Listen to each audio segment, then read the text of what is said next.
British ভারতের বিশিষ্ট রসায়নবিদ বেঙ্গল কেমিক্যালের রূপকার বিজ্ঞানী আচার্য প্রফুল্লচন্দ্র রায়ের ১৬৫তম জন্মদিবস সাড়ম্বরে পালিত হল হাবড়ার প্রফুল্লনগরে।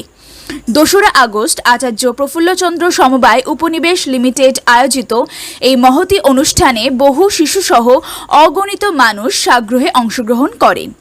অনুষ্ঠানের শুরুতে সমিতির পতাকা উত্তোলন করেন হাবড়া পৌরসভার পৌরপিতা চিরঞ্জিত সরকার। এদিন সকালে সুদৃশ্য শোভাযাত্রা প্রফুল্লনগরের বিভিন্ন পথ পরিক্রমা করে। এরপর স্থানীয় ত্রিকোণ পার্কে আচার্য প্রফুল্লচন্দ্র রায়ের আবক্ষ মূর্তিতে মাল্যদান করা হয়। অনুষ্ঠিত হয় বৃক্ষরোপণ কর্মসূচি। অনুষ্ঠানের দ্বিতীয় পর্বে স্থানীয় প্রফুল্ল সদনের সুদৃশ্য মঞ্চে আচার্যদেবের প্রতিকৃতিতে মাল্যদান, প্রদীপ প্রজ্বলন, উদ্বোধনী সঙ্গীত পরিবেশিত হয়। স্বাগত ভাষণ দেন আচার্য প্রফুল্লচন্দ্র সমবায় উপনিবেশ লিমিটেডের সম্পাদক পার্থ চক্রবর্তী। কৃতি ছাত্রছাত্রীদের সংবর্ধনা জ্ঞাপন ও পুরস্কার বিতরণের পর বিজ্ঞানের বিভিন্ন দিক নিয়ে আলোকপাত করেন প্রফুল্লচন্দ্র বিদ্যা মন্দিরের অবসরপ্রাপ্ত শিক্ষক বিপুল দত্ত রায়, আয়োজক সংগঠনের সভাপতি অধ্যাপক অমলেন্দু পাজা প্রমুখ। একই সঙ্গে অনুষ্ঠানের দ্বিতীয় দিনে বারাসত নারায়ণা হাসপাতালের সহযোগিতায় স্বাস্থ্য পরীক্ষা শিবির সুষ্ঠুভাবে অনুষ্ঠিত হয়।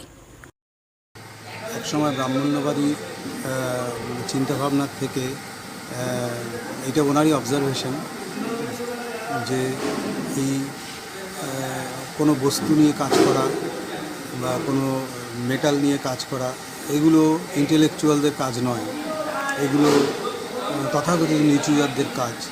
এই যে একটা ধারণা চলে এসেছিল, এই ধারণার জন্যে ভারতের বিজ্ঞান সাধনা যে কতটা ক্ষতিগ্রস্ত হয়েছিল। ভারতে একটা নিউটন জন্মগ্রহণ করেনি, একটা আইনস্টাইন জন্মগ্রহণ করেন।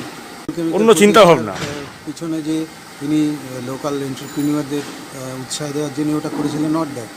শুধু তাই নয়, বিষয়টা হচ্ছে তখনকার দিনে যে ওষুধগুলো আসতো সেই ওষুধগুলো এত দামি এবং যাদের পয়সা কড়ি আছে তারাই কিনতে পারত এবং নিম্ন মধ্যবিত্ত বা গরিব মানুষ কিনতে পারত না। বেঙ্গল কেমিক্যাল ফ্যাক্টরিটা তৈরি করেছিলেন যে সস্তায় ওষুধ তৈরি করবার জন্য, যাতে সাধারণ মানুষ পায়।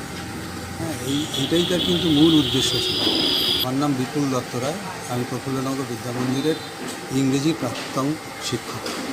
তার জীবনী পর্যালোচনা করলে বলা যায় পৃথিবীতে বোধহয় এমন কোন বৈজ্ঞানিক আমার হয়তো জানা নেই যিনি একদিকে বিজ্ঞানী, একদিকে দেশপ্রেমী, একদিকে ওই দেশের জন্য যারা বিদ্রোহের ঘোষণা করেছিল সেই বিদ্রোহীদের পাশে দাঁড়ানো, মানে ইংরেজদের বিরুদ্ধে যারা করেছিল এবং বন্যাগ্রস্ত কোথায় কাশ্মীরবঙ্গ, উত্তরবঙ্গ কোনো কিছু ভেদ করেনি, ছুটে গেছেন।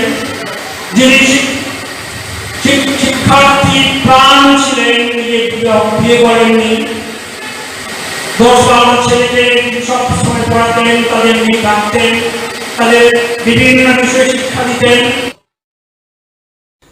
অভিজিৎ সান্যালের রিপোর্ট, নিউজ প্রতিধ্বনি, হাবড়া।